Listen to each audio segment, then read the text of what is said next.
రాష్ట్రాన్ని సస్యశ్యామలం చేయడానికి సుభిక్షమైన ఆంధ్రప్రదేశ్ రాష్ట్రంగా మార్చడానికి ముఖ్యమంత్రి నారా చంద్రబాబు నాయుడు గారు ఒక బృహత్తరమైన కార్యక్రమాన్ని, ఎవరు ఊహించని ఒక అద్భుతమైన కార్యక్రమాన్ని రూపకల్పన చేసి దాన్ని ఎలాగైనా సాధించుకోవాలని ప్రయత్నం చేస్తూ ఉన్నారు.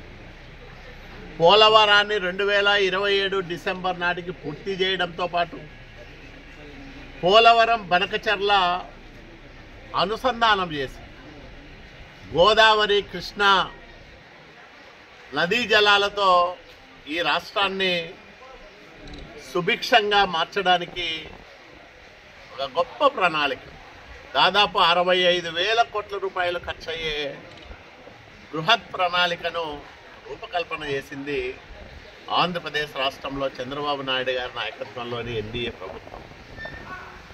ఇప్పటికే ఈ ప్రతిపాదనలన్నీ కూడా కేంద్ర ప్రభుత్వ పరిశీలనలో ఉన్నాయి. వాళ్ళు కొన్ని అంశాలపైన వివరణలు అడుగుతూ ఉంటే ఈరోజు పెద్దిరెడ్డి రామచంద్రారెడ్డి లాంటి వాళ్ళు, వైసీపీ నాయకులు మరికొందరు దీన్ని ప్రశ్నించడం అనేది చాలా సిగ్గుచేటైన అంశం. ఎందుకంటే 5 ఏళ్ల వైసీపీ పాలనలో రాయలసీమ భవిష్యత్తుకు మరణ శాసనం రాసిన వ్యక్తి జగన్మోహన్ రెడ్డి. రాయలసీమ ఎత్తిపోతల పథకం పేరుతో తన వాళ్లకు 1,000 కోట్ల రూపాయల కాంట్రాక్టులు కట్టబెట్టాలనే దుర్బుద్ధితో రాయలసీమ ప్రయోజనాలను ఫనంగా పెట్టి రాయలసీమ నీటి హక్కులను వివాదాస్పదంగా మార్చి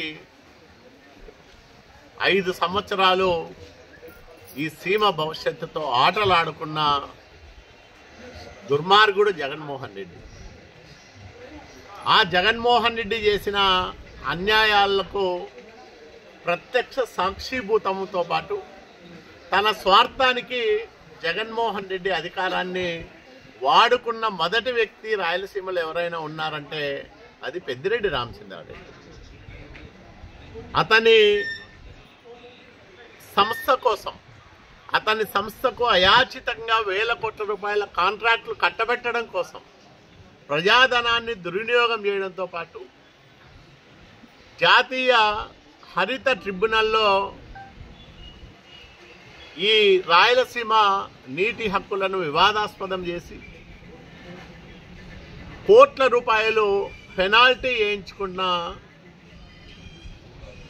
దౌర్భాగ్యులు ఈ పెద్దిరెడ్డి రామచంద్రారెడ్డి, జగన్మోహన్ రెడ్డి. వీళ్ళు ఈరోజు రాయలసీమ గురించి మాట్లాడతారు.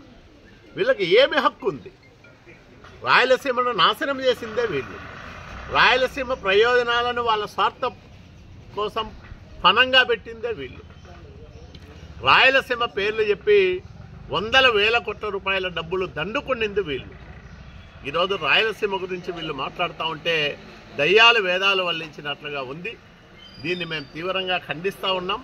పెద్దిరెడ్డి రామచంద్రారెడ్డి లాంటి వాళ్ళు కానీ, జగన్మోహన్ రెడ్డి లాంటి వాళ్ళు కానీ కట్టగట్టుకొని వచ్చిన పోలవరం బనకచెర్ల ప్రాజెక్టును ఆపలేరు.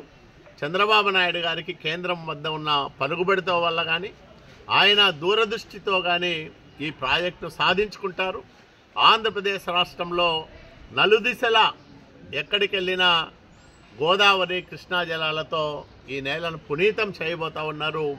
అడుగడుగున ఆ నీళ్లతో బంగారం పంటలు పండించబోతూ ఉన్నారు. ఇది చంద్రబాబు నాయుడు గారికే సాధ్యమవుతుంది తప్ప మరొకరికి సాధ్యం కాదు. ఇది నేను చెప్తున్నది కాదు. గొప్ప ఆలోచనలు కానీ, గొప్ప ఆచరణ కానీ చంద్రబాబు నాయుడు గారికే సాధ్యమని స్వయంగా ప్రధాని నరేంద్ర మోడీ గారు కితాబ్ ఇచ్చిన విషయాన్ని కూడా ఈ సందర్భంగా గుర్తు చేస్తూ, పోలవరం బనకచెర్ల వల్ల రాయలసీమకు చాలా మేలు జరుగుతుంది. ఈ మేలును అడ్డుకునే ఎవరైనా సరే రాయలసీమ ద్రోహులుగా మిగిలిపోతారని కూడా వాళ్ళని నేను హెచ్చరిస్తూ ఉన్నాను.